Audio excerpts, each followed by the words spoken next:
K for Kerala, C for Congress. Keralam ദേശീയ രാഷ്ട്രീയത്തിന് സമ്മാനിച്ച പാൻ ഇന്ത്യൻ മുഖം. KC വേണുഗോപാലിൻ്റെ കൂടിയാണ് നമ്മുടെ ഇന്നത്തെ ദിവസം.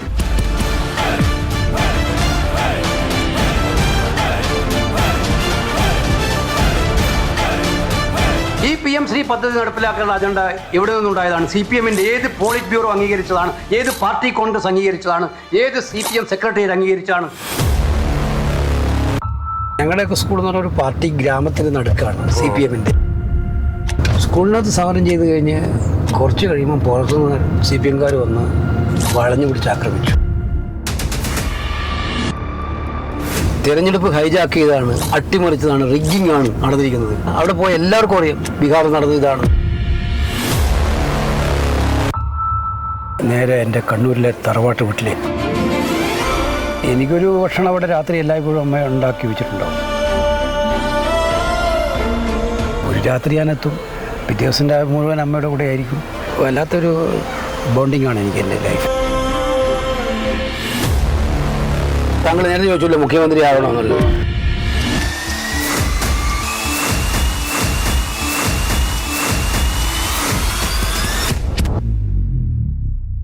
നമ്മൾ ഏറ്റവും ആദ്യം എൻ്റെ അടുത്ത് പറഞ്ഞത് KC ഉണ്ടാവുക ഫോർട്ട് കൊച്ചിയിലാണെന്നാണ്. അപ്പോൾ എൻ്റെ ഒരു ധാരണ ശരിക്കും ഫോർട്ട് കൊച്ചിയിലാണെങ്കിൽ അപ്പോൾ ഫോർട്ട് കൊച്ചിയിൽ ഏതെങ്കിലും ഒരു ഗസ്റ്റ് ഹൗസിൽ വളരെ സമാധാനപരമായി ഉണർന്നെഴുന്നേൽക്കുന്ന KC എന്നുള്ളതായിരുന്നു എൻ്റെ മനസ്സിലുണ്ടായിരുന്ന ഒരു സങ്കല്പം. പക്ഷേ ആ സങ്കല്പങ്ങളെ പാടെ അട്ടിമറിച്ചുകൊണ്ട് ആലപ്പുഴയിൽ നിന്നും തിരക്കിട്ട് വണ്ടി ഓടിച്ച് വരുന്ന KC-യാണ് ഇപ്പോൾ നമ്മൾ കണ്ടത്. എനിക്ക് അത്ഭുതം തോന്നുന്ന ഒരു കാര്യം, എപ്പോഴാണ് ഇപ്പോൾ രാവിലെ എഴുന്നേൽക്കുന്നത്? ഞാൻ മെനിഞ്ഞാന്ന് രാത്രി ആണ് ഡൽഹിയിൽ നിന്ന് വന്നത്. രാത്രി വന്നത് അവിടുത്തെ ഡൽഹിയിലെ ജോലികളൊക്കെ പൂർത്തീകരിച്ച് 2 മണിയുടെ ഫ്ലൈറ്റ് തിരുവനന്തപുരത്ത് ഇറങ്ങി. തിരുവനന്തപുരത്തെ വീട്ടിൽ വന്ന് കുടുംബം അവിടെയാണ് താമസിക്കുന്നത്.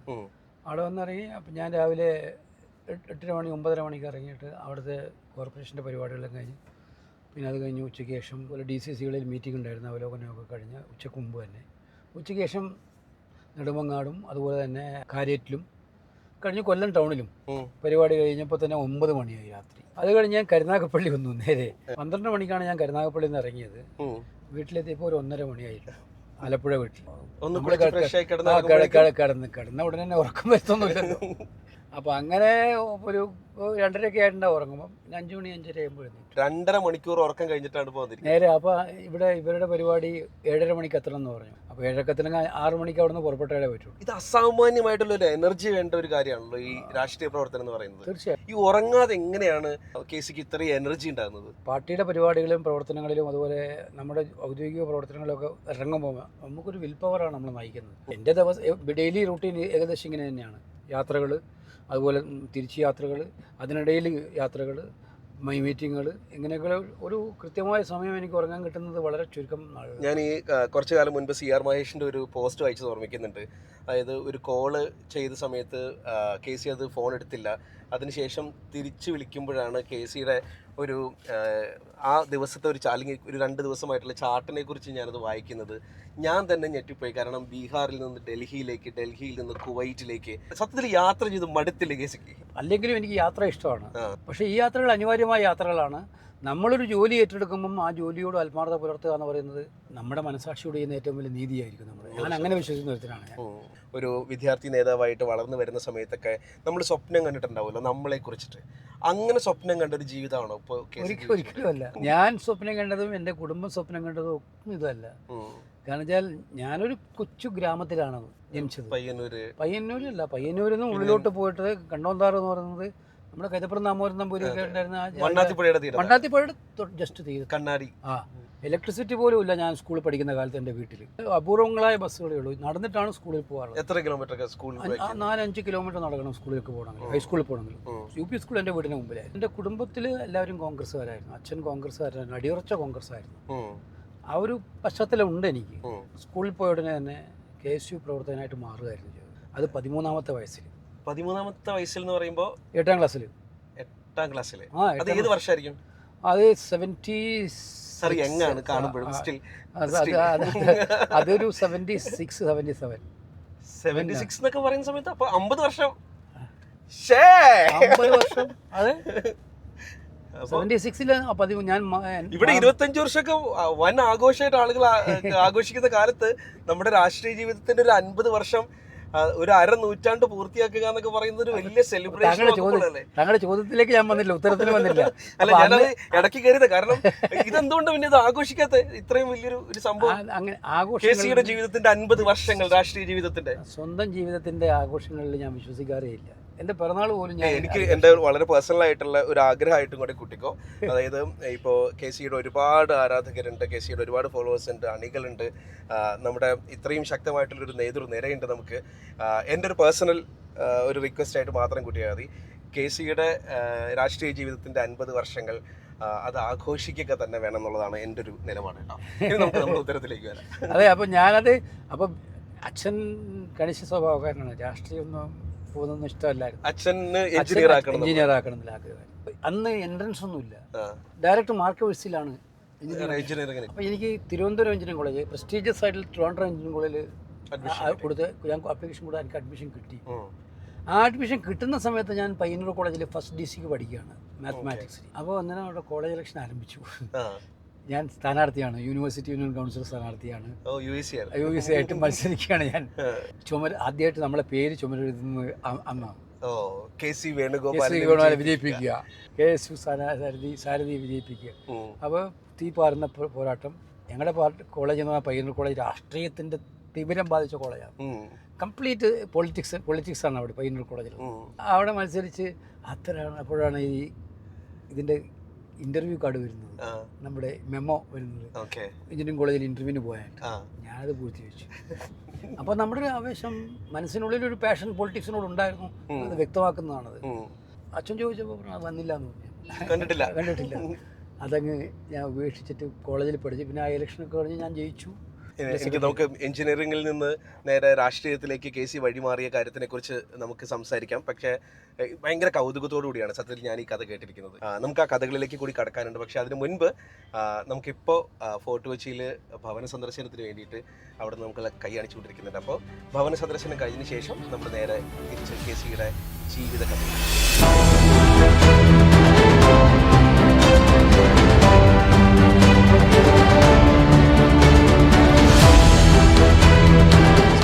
ഇപ്പം എൻ്റെയൊക്കെ ഒരു ചെറുപ്പകാലത്ത് ഞാൻ നോക്കുകയാണെങ്കിൽ എൻ്റെ ഏറ്റവും വലിയ ഹീറോസ് എന്ന് പറയുന്നത് അന്ന് രാവിലെ മുറ്റത്തിറങ്ങിയിട്ട് പ്രിൻസിപ്പളിൻ്റെ ഓഫീസിൻ്റെ പുറത്തേക്ക് ഇറങ്ങി വന്നിട്ട് സ്ട്രൈക്ക് ഓൺ എന്ന് വിളിക്കുന്ന ചേട്ടന്മാരായിരുന്നു. KCയുടെ ലൈഫിലെയും സൂപ്പർ ഹീറോസ് എന്ന് പറയുന്നത് ഏറ്റവും ആദ്യം ഈ സമരം വിളിക്കുന്ന ചേട്ടന്മാരെ കണ്ടിട്ടാണ് നമുക്ക് ഒരു ആരാധന തുടങ്ങിയത്. എൻ്റെ മനസ്സിനകത്ത് കൃത്യമായിട്ട് ഒരു പാഷൻ ഉണ്ടായിരുന്നു, ഒരു സ്റ്റുഡൻറ്റ് പൊളിറ്റിക്സിനോടുള്ള പാഷൻ. ഞാൻ കുറച്ച് പഠിക്കുന്ന വിദ്യാർത്ഥിയായിരുന്നു എന്നാണ് അധ്യാപകർ പറയാറ്. സാധാരണ സമരം ചെയ്ത് നടക്കുന്ന ചേട്ടന്മാരാണ് പിൽക്കാലത്ത് നേതാക്കന്മാരായി മാറുക. പക്ഷെ ഒരിക്കലും ഒരു പഠിപ്പിസ്റ്റ് നേതാവായി ഞാൻ കണ്ടിട്ടില്ല. ശരിക്കും പഠിപ്പിസ്റ്റ് ആയിരുന്നോ? പഠിപ്പിസ്റ്റ് ആണെന്ന് ഞാൻ സ്വയം പറഞ്ഞതിൽ അർത്ഥമില്ല. പക്ഷെ കണക്കറിയാവുന്ന ആൾക്കാരൊക്കെ പൊതുവെ പഠിപ്പിസ്റ്റ്. ഞാൻ കണക്കിനോട് എനിക്ക് ഭയങ്കര താല്പര്യമാണ്. കണക്കെന്ന് പറയുന്നത് എൻ്റെ ഒരു ഹരമായിരുന്നു.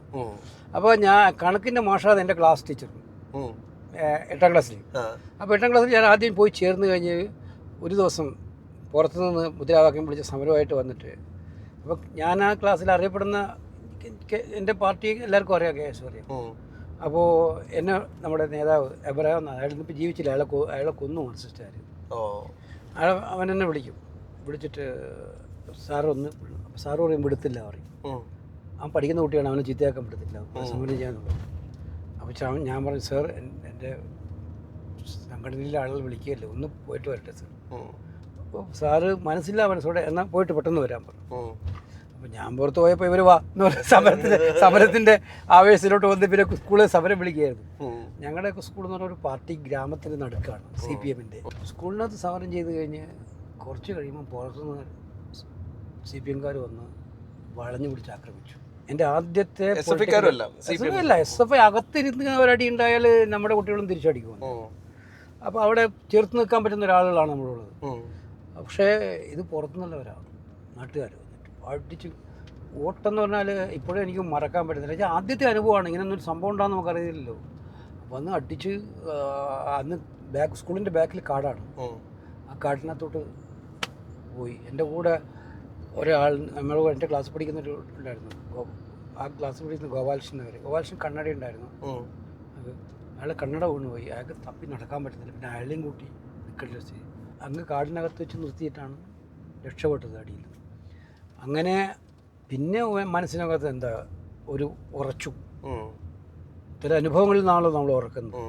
KSU എന്നുള്ള നടക്കണമെന്ന് ഉറച്ച് പിന്നെ ഞാൻ തന്നെ സമരം നയിക്കാനും സമരം നടത്താനും 8ലും 9ലും 10ലും മത്സരിച്ചു ക്ലാസ് ലീഡറായി. അതാണ് ഒരു രാഷ്ട്രീയത്തോടുള്ള ഒരു അഭിനിവേശം തുടങ്ങുന്ന കാലം. ഈ എഞ്ചിനീയറിങ്ങിൻ്റെ കാര്യം നമ്മൾ പറഞ്ഞു, പക്ഷേ ഇപ്പോൾ MSc മാത്സിൽ ഫസ്റ്റ് ക്ലാസ്സോടുകൂടി പാസ്സായിട്ടുള്ള ഒരാളാണ് ശരിക്കും KC എന്ന് പറയുന്നത്. MSc മാത്സിലൊക്കെ പോയി കഴിയുമ്പോൾ സ്വാഭാവികമായിട്ടും, അല്ലെങ്കിൽ അതിൽ ഫസ്റ്റ് ക്ലാസ്സിലൊക്കെ പാസ്സായി കഴിയുമ്പോൾ സ്വാഭാവികമായിട്ടും ഒരു ക്ലർക്ക് പരീക്ഷ എഴുതുകയോ അല്ലെങ്കിൽ ഒരു സെക്രട്ടേറിയറ്റിൽ ജോലിക്ക് ലഭിക്കുകയോ ശ്രമിക്കുകയൊക്കെ ചെയ്യുന്നൊരു സാഹചര്യം ആ കാലത്തുണ്ടായിരുന്നു. അങ്ങനെയൊന്നും ശ്രമിച്ചിട്ടുണ്ട്? സെക്കൻഡ് ഇയർ പഠിക്കുമ്പം നമ്മൾ BSc സെക്കൻഡ് ഇയർ ആണ്. BSRB ടെസ്റ്റുകൾ ഭയങ്കരമായിട്ട് പ്രാധാന്യമുള്ളൊരു കാലഘട്ടമായിരുന്നു. ബാങ്കിങ് സർവീസ് റിക്രൂട്ട്മെന്റ് ബോർഡിൻ്റെ. അതായത് നമ്മുടെ ബാങ്കിലെ ജോലിക്കൊന്ന് വലിയ പാഷൻ ഉണ്ടായിരുന്നു. അപ്പോൾ ഞാൻ പരീക്ഷ എഴുതി ഇപ്പോൾ എഴുതാൻ പോയി. എക്സാം ഞാൻ ക്വാളിഫൈ ചെയ്തു. അതിൻ്റെ ഇൻ്റർവ്യൂ കാർഡും വന്നു. നമ്മൾ കുറേ മുക്കിയിട്ടുണ്ട്. അപ്പോഴും പിന്നെ ഈ പറയുന്ന പോലെ സെക്കൻഡ് ഇയറിൽ ഞാൻ വീണ്ടും മത്സരിക്കുകയാണ് യൂണിവേഴ്സിറ്റി യൂണിയൻ കൗൺസിലറായിട്ട്. ഫസ്റ്റ് ഇയറിന് കഴിഞ്ഞ് 2ാമത്തെ കൊല്ലം. അന്നേരമാണ് ഈ കാർഡ് വരുന്നത്. അപ്പോൾ ജോലി വേണോ, കോളേജിൽ തുടരണോ, അത് രാഷ്ട്രീയം ഒക്കെ തന്നെ. അപ്പോൾ ഞാൻ ഇത് അങ്ങ് ഓപ്റ്റ് ചെയ്യായിരുന്നു. അതുകൊണ്ട് ജോലി വേണ്ടെന്ന് വെച്ചു. MSc കാലമാകുമ്പോഴേക്കും ഞാൻ ഒരു പകുതി ഉഴപ്പായി. കാരണം എനിക്ക് വോളിബോൾ കളിക്കണം, രാഷ്ട്രീയ പ്രവർത്തനം, മീറ്റിംഗ്. അന്ന് ഞാൻ KSUവിൻ്റെ ജില്ലാ സെക്രട്ടറിയും സ്റ്റേറ്റ് എക്സിക്യൂട്ടീവ് മെമ്പറൊക്കെ ആയതുകൊണ്ട് എല്ലായിടത്തും മീറ്റിങ്ങിന് പോകണം. അവിടെ ഇവിടെയൊക്കെ വേണം. മാത്സിലൊന്നും അങ്ങനെ ഉഴപ്പുന്ന പാടില്ലല്ലോ, ആർട്സ് സബ്ജക്റ്റ് പോലെ അല്ലല്ലോ. മാത്സിൽ ജയിച്ചു കഴിഞ്ഞു, എന്നാലും ഫസ്റ്റ് ക്ലാസ്സോട് ജയിച്ചു കഴിഞ്ഞപ്പോൾ അവിടെ വേണമെങ്കിൽ ജോലിക്ക് ഹാജരാവാൻ. ആ കോളേജ് കോൺഗ്രസ് നിയന്ത്രിക്കുന്ന ഒരു കോളേജ് ഭരണസമിതിയാണ്, എൻ്റെ കോളേജ് തന്നെ. മാത്തമാറ്റിക്സിന് ഒഴിവുണ്ടായിരുന്നു. വേണമെങ്കിൽ അന്ന് PG മതി, അന്ന് അഡീഷണൽ ക്വാളിഫിക്കേഷൻ ഒന്നും വേണ്ട. ലെക്ചറാകാൻ MSc മാത്രം മതി. അതൊന്നും വേണ്ട, അന്നൊന്നും വേണ്ട. അധ്യാപകനാവാനായിരുന്നു എനിക്ക് മോഹമുള്ളൊരു ജോലി ഏതെന്ന് ചോദിച്ചാൽ എന്നോട് ചോദിച്ചാൽ ടീച്ചറാവാനാണ്. എൻ്റെ മനസ്സിൽ ഏത് ജോലിയാണ് നിങ്ങൾക്ക് മാത്സ് ടീച്ചർ തന്നെയായിരിക്കും. മാത്സ് ടീച്ചർ മാത്സല്ലേ ഞാൻ പഠിക്കണം. മാത്സെല്ലാം മലയാളം. താങ്കൾ കറക്റ്റാണ്. ആഗ്രഹമുണ്ടായിരുന്നു, ജോലി ചെയ്തായിരുന്നു. ഞാൻ ഇടയ്ക്ക് ട്യൂട്ടോറിയൽ കോളേജിൽ പോയി പഠിപ്പിക്കാറുണ്ട്. MScക്ക് പഠിക്കുന്ന സമയത്ത് തന്നെ അവിടെ പോയിട്ട് പഠിപ്പിക്കുമായിരുന്നു. പക്ഷേ അതിനും ഞാൻ പോയില്ല. അപ്പോൾ കഴിഞ്ഞ് MSc മാത്തമാറ്റിക്സ് കഴിയുമ്പോഴേക്കും ഞാൻ KSUവിൻ്റെ സംസ്ഥാന കമ്മിറ്റിയിലൊക്കെ വന്നു. ഇപ്പോൾ പൊളിറ്റിക്സിലേക്കുള്ള അപ്പോഴും വീട്ടുകാരുടെ നിർബന്ധം ഉണ്ടായിരുന്നു ജോലിയിൽ എന്തെങ്കിലും കയറണം എന്നൊക്കെ. പക്ഷെ ഞാൻ ഈ യാത്രയിലോട്ട് അങ്ങ് പോയി. എൻ്റെ രാഷ്ട്രീയമാണ് എൻ്റെ വഴിയിൽ നിന്ന് തിരിച്ചറിയുന്ന നാളുകളായിരുന്നു ആ ദിവസങ്ങൾ. പഠനം എന്ന് പറയുന്നത്, രാഷ്ട്രീയം എന്ന് പറയുന്നത്, അതിൻ്റെ കൂടെ തന്നെ KC ഒരു വലിയ കാലം വരെ ചേർത്ത് പിടിച്ചത് വോളിബോളാണ്. വോളിബോൾ പ്ലെയർ ആയിരുന്നു, നാട്ടിൽ അറിയപ്പെടുന്ന പ്ലെയർ ആയിരുന്നു, ടീമുകളിൽ ഉണ്ടായിരുന്നു. വോളിബോൾ ഒരു ഹരമാണ് എനിക്ക്. ഇപ്പോഴും വഴിയിലൂടെ പോകുമ്പോൾ എവിടെയെങ്കിലും വോളിബോൾ കളിക്കുമ്പോൾ ഞാൻ വണ്ടി നിർത്തി കാണും. ഭാരത് ജോഡോ യാത്ര നടക്കുന്ന സമയം രാഹുൽ ഗാന്ധിയുടെ കൂടെ യാത്ര നടത്തി കൊണ്ടുപോകുന്ന മധ്യപ്രദേശിലും ഒരു രാജസ്ഥാനിലും ഒത്തിയൊക്കെ തന്നെ വോളിബോൾ ഉണ്ടാവും വൈകുന്നേരങ്ങളിലെ ക്യാമ്പുകളിൽ. ഞാൻ കളിക്കുമായിരുന്നു. ഞാൻ ഒരുപാട് നാളായിട്ട് കണക്ഷൻ ഇല്ല, പരിശീലനവും ഇല്ല. പക്ഷേ എങ്കിലും വോളിബോൾ എന്ന് പറയുമ്പോൾ നമുക്ക് അത് എൻ്റെ ഗ്രാമത്തിൽ, ഞാൻ പറഞ്ഞില്ലേ കൊച്ചു ഗ്രാമമാണ്, അവിടെ ഞങ്ങൾക്കൊരു ജോളി ബ്രദേഴ്സ് എന്ന് പറഞ്ഞ ടീമുണ്ട്. ഞാനാണ് അതിൻ്റെ സെക്രട്ടറി അന്ന്. ആ ടീമിൻ്റെ സെക്രട്ടറി, ക്ലബിൻ്റെ സെക്രട്ടറി. ഞങ്ങൾ വോളിബോൾ ഒരു ടീമുണ്ട്. ഞങ്ങൾ നല്ല കളിക്കാരും ഉണ്ടായിരുന്നു. ജില്ലയിലെ തന്നെ അറിയപ്പെടുന്ന കളിക്കാരുടെ ടീമായിരുന്നു അത്. ഞങ്ങൾ എല്ലായിടത്തും കളിക്കാൻ പോകും. വോളിബോൾ കോളേജിൽ എൻ്റെ കോളേജിൽ നല്ല ടീമായിരുന്നു. പയ്യന്നൂർ കോളേജ് ടീമിൻ്റെ ക്യാപ്റ്റനായിരുന്നു ഞാൻ. പിന്നെ കയ്യിൽ പോക്കറ്റിൽ ആദ്യമായിട്ട് ഒരു വരുമാനം കിട്ടിയത് വോളിബോളിലൂടെയാണ്. അന്നത്തെ കാലം നിങ്ങൾ ആലോചിച്ച് നോക്കുക. 80-90കളിലെ കാലത്ത് 100 രൂപ പോക്കറ്റിൽ കിട്ടുക എന്ന് പറയുന്നത്, നമ്മൾ കളിക്കാൻ പോകും, മറ്റു ടീം ക്ലബ്ബുകൾക്ക് വേണ്ടി കളിക്കാൻ പോകും. അപ്പോൾ ഞങ്ങളുടെ ക്ലബ്ബിൽ നിന്ന് 4-5 പേര് എടുക്കും. അപ്പോൾ പോയി കഴിഞ്ഞാൽ നല്ല ഭക്ഷണം, അതുപോലെ തന്നെ രാത്രി കഴിഞ്ഞാൽ 100 രൂപ പോക്കറ്റിലുണ്ടാവും. അത് ഒരു മാസത്തേക്ക് നമുക്ക് പോക്കറ്റ് മണി ആയിട്ട് കഴിയും. ഇപ്പോഴും ഞങ്ങൾ ഒരു വണ്ണം വെച്ച KC കണ്ടിട്ടില്ല. ഞാൻ പഴയ ഫോട്ടോസൊക്കെ നോക്കുന്ന സമയത്തൊക്കെ KCക്ക് എപ്പോഴും ഒരേ ഒരു ശരീരപ്രകൃതിയാണ്. അതങ്ങനെ കീപ്പ് ചെയ്യുന്നതിൻ്റെ പ്രധാനപ്പെട്ട ഒരു കാരണം ആ വോളിബോളിനോടുള്ള അന്നത്തെ ഇഷ്ടം ഇപ്പോഴും ഇങ്ങനെ വിടാതെ പിന്തുടരുന്നുകൊണ്ടാണ്. അല്ല, ഞാൻ വോളിബോൾ മാത്രമല്ലായിരുന്നു, ഞാൻ നല്ലതായിട്ട് ഓടുമായിരുന്നു. എൻ്റെ ഒരു കുഴപ്പമെന്ന് വെച്ചാൽ ഞാൻ ഇതിനോടൊന്നും എല്ലാം തൊടുക വിടുക ഒരുപാട് കാര്യങ്ങളിൽ നമ്മൾ കൈവച്ചിട്ടുണ്ട്. പക്ഷെ ഒന്നിലും കോൺസെൻട്രേറ്റ് ചെയ്തില്ല. ഞാൻ നന്നായിട്ട് ഓടുമായിരുന്നു. 100 മീറ്റർ ഹഡിൽസിൽ എൻ്റെ സബ് ജില്ലയിലും ചാമ്പ്യനായിരുന്നു. 100 മീറ്റർ. എനിക്കിപ്പോഴും MLA-മാരുടെ മത്സരം നടത്തി വയസ്സായപ്പോൾ അവിടെ ഈ 100 മീറ്ററിൽ ഞാൻ എല്ലാവരും തോൽപ്പിച്ച് ഞാൻ തന്നെ ജയിച്ചു. ഓട്ടത്തിൽ നമ്മൾ തന്നെ. അപ്പോൾ ഓട്ടത്തിന് ഇഷ്ടമാണ്, വോളിബോളുണ്ട്. അപ്പോൾ അതുകൊണ്ട് ഒരു കായിക മേഖലയോട് എനിക്ക് താല്പര്യമുണ്ട്. അപ്പോൾ ബോഡി ഫിറ്റ്നസ് എന്നെ എപ്പോഴും ഓർമ്മിപ്പിക്കാറുണ്ട്. ഇപ്പോഴും രാവിലെയൊക്കെ നാട്ടിൽ വന്നു കഴിഞ്ഞാൽ നടക്കാൻ ഇറങ്ങുന്ന ആളാണെന്ന് എൻ്റെ ഒരു സുഹൃത്ത് പറഞ്ഞിട്ടുണ്ട്. വണ്ണാത്തിപ്പുഴയുടെ തീരമാണ്. രാത്രി എത്ര വൈകിട്ടും എത്തിയാലും രാവിലെ 6:30-7 മണിക്ക് എഴുന്നേറ്റ് 2 ഗുണമുണ്ട് അതിനകത്ത്. നാട്ടുകാരെ എത്രയോ മാസം കഴിഞ്ഞിട്ടായിരിക്കും അവിടെ പോകുന്നത്. അവർ കൊച്ചുനാൾ മൂലം എന്നെ കണ്ടവരാണ് അവരെല്ലാവരും. നമ്മുടെ നാട്ടിലെത്തുമ്പോൾ നമ്മുടെ ഒരു പ്രതീതി വേറെ ആയിരിക്കും. അപ്പോൾ അവരെല്ലാം കണ്ടുമുട്ടാനൊന്ന് പരിചയം പുതുക്കാനുള്ള അവസരമാണ്. അപ്പോൾ രാവിലെ ഇറങ്ങും, 1 മണിക്കൂർ ഇങ്ങനെ കറങ്ങി നടന്നിട്ടേ ഞാൻ മറ്റു കാര്യങ്ങൾ ചെയ്യാറുണ്ട്. യെസ്, നമുക്ക് ഇനി KC എന്ന് പറയുന്ന സമയത്ത് മനസ്സിലേക്ക് ഏറ്റവും ആദ്യം ഇരമ്പി എത്തുന്ന മറ്റൊരു വലിയ മുഖം കൂടിയുണ്ട്. അത് K കരുണാകരൻ എന്ന് പറയുന്ന രാഷ്ട്രീയത്തിൻ്റെ ചാണക്യൻ, അല്ലെങ്കിൽ ഒരു കരുണാകര യുഗം തന്നെ ഉണ്ടായിരുന്നു നമ്മുടെ കേരളത്തിൽ എന്നുള്ള കാര്യം നമുക്കറിയാം. നമുക്ക് ആ ചോദ്യങ്ങളിലേക്ക് വരാം. പക്ഷെ അതിന് മുൻപ് നമുക്ക് ബിഷപ്പ് ഹൗസിൽ കയറി ബ്രേക്ക്ഫാസ്റ്റ് ആണ്.